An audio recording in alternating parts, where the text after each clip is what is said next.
We just dropped Jessica off at work, and I am heading to our storage location where we keep the camper. I'm going to at least attempt to resolve an issue again that I've been trying to resolve for quite a while now, but now it's becoming a little bit more serious than it initially was, and it needs to end. Let me give you a quick little background here. Story time. So we picked up the camper in July. We had secured a storage location, a slot, if you will, at a local storage facility. It's not a big place. There's maybe 24 spots for campers and boats, things of that nature. But you're not really necessarily assigned a specific spot. I was just told the spot that's been open and a place that I could park our trailer, from this point on. We even walked out and took a look at it and make sure it was going to be large enough to accommodate our trailer. And it was. Everything seemed fine. I thought it was a little bit weird that I wasn't given a designated spot number and nothing is marked off, but hey, small place. The guy was the manager at the location, so it didn't seem like there was going to be a problem. The guy even told me once you get the trailer here, if it doesn't work out, then just find an open spot, it'll be fine. Didn't seem like there was going to be a problem. But I was wrong. So anyway, we picked up the trailer. I secured the location on a Thursday or Friday. Picked up the trailer on the following Saturday. Drove in to go pull our trailer into our storage location, and what do you know? Somebody's parked there. We're pretty easygoing people. It didn't really rattle me all that much. And besides, the manager told me if the spot that he had given me didn't work out, I could just find an open spot. So I'm not there to cause problems. So we looked around. We found a decent spot. We found a spot that looked like it hadn't really been used. Every other spot seemed to have a space that looked like something had sat there for a long time. This one kind of seemed open, and the asphalt was weathered like the rest of the parking lot. So it seemed like it had been open for quite a while. So okay, we'll pull in there, but we'll even pull it in tight to make sure we leave enough room on the other side so someone else can get in there. Being a new trailer to us, we were kind of excited about it. We want to get some things ready for our first adventure. So a couple of days later, we went back to check on it, and lo and behold, we pull up to a note in the door that said, real condescendingly, "Thanks a lot for parking in the spot we've been in for the last 2 years."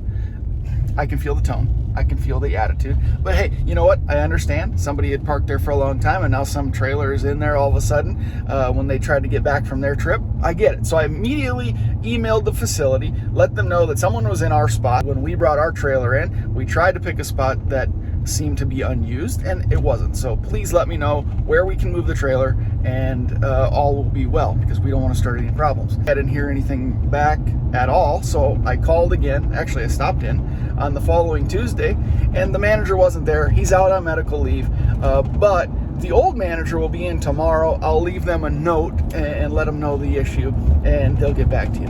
Nobody ever got back to me. However, the next time we went to check on the trailer, our battery, the main battery switch, was turned on. We sort of brushed it off a little bit, thinking, okay, maybe we made a mistake. We messed around inside. We cleaned up the trailer a little bit. We had the lights on. Maybe I forgot. I know I didn't, but I was trying to give people the benefit of the doubt. The trailer then sat for another week or so before we took our first trip. And when we came to pick the trailer up, what do you know?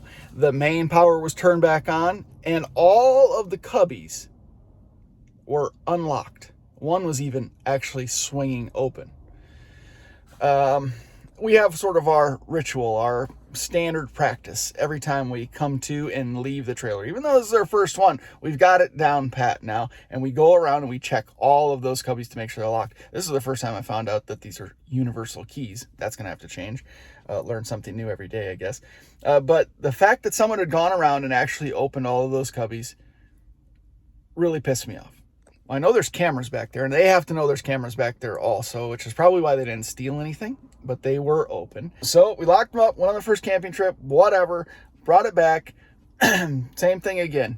A couple of days before we went on our next trip, we came back. What do you know? The batteries turned on. This time, the front door, the main door, was unlocked. So yeah, this has been really annoying, but I'm pulling in right now, and hopefully there's somebody here that we can talk to that's actually going to do something for us. Of course they don't open until 9:30. It's only 9:08. God dang it. Now listen, like I said, I can justify or find justification for leaving a note. You've been parked there a long time. You come into the facility after a vacation and somebody's parked in your spot. I get it. Totally understand. But you know what I would have done? I would have contacted the office and said, hey, somebody's in our spot. Can you get them to move? Can you find us a new spot? Can you give me a discount for the next couple of months to make up for the inconvenience? Whatever. But I wouldn't have started playing these little childish games, these little mental games. You know what I sure as hell wouldn't have done? Started touching somebody else's property. We're dealing with some people, and I'm not even sure really what to call them. Idiots, morons, vandals, attempted burglars, childish, petty, asshole. This is just unacceptable now, so I guess I gotta wait a few more minutes till somebody gets here and try to figure this out today.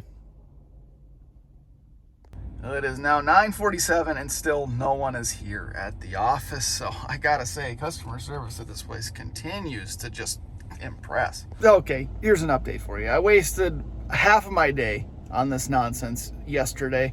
I sat there until 10 o'clock in the morning, 30 minutes after the place was supposed to be open. Still no one showed up. I called the corporate office, customer service, sat on hold for literally 30 more minutes before she came back and said, well, they're supposed to be open. I don't know what. Yeah, I know they're supposed to be open. There's no one here. But there's a problem and I need it taken care of. It was really annoying, but long story short, I had to run some other errands. So at about 1:30 in the afternoon, I drove by there and I happened to see the manager's car. It's a Dodge Charger. I knew the car from my previous visit, so I stopped in. I wanted to film the whole thing, but I was antsy and running errands. Like I said, jumped out of the truck, ran in the office and talked to him. Obviously, his response was, well, that's unacceptable. That can't happen. I'm going to look into it. I have an idea who it might be based on the timing, blah, blah, blah. I said, fantastic, great. So I don't know what you can do about it, but obviously we can't have people touching our stuff anymore. And he said, well, if I can find on camera where he was actually messing with your camper, then he'll be gone the next day. I'll go through all this footage, blah, blah, blah, and I'll get back to you later today. Well, you guessed it. He never got back to me, and nobody got back to me today. What do you know? You guys ever experienced anything like this before? We never stored a vehicle or an RV or a boat anywhere, so, not totally sure if this is a regular thing, but I figured people would be adults about stuff like this. He could have left a note and said, hey, this is our spot. We've been here for a couple of years. Here's my phone number. Give me a call. We'll figure something out. Seriously, our first reaction was like, oh, crap. We don't want to make anybody mad. That's not what we're here for. We just want to store our camper here between trips. You know what I mean? Is this usual behavior? Is this how adults act in situations like this? I don't know. It's weird to me. It's weird to us. New to us. Sorry, a little bit of a different talky type video today, but I just wanted to kind of document, keep you up to date on what's going on. I guess if this tells us one thing, is that life in and of itself is an adventure. And got to try to not sweat the small stuff and kind of roll with the punches a little bit. So that's what we're trying to do. But like I said at the very beginning, one of the first videos, we're documenting every aspect of this adventure for us. So learning something new every day. Thank you guys very much for watching. We appreciate the continued support up to this stuff. More stuff coming for the channel. Regularly scheduled programming to follow soon. So thanks again for watching. We'll see you in the next adventure.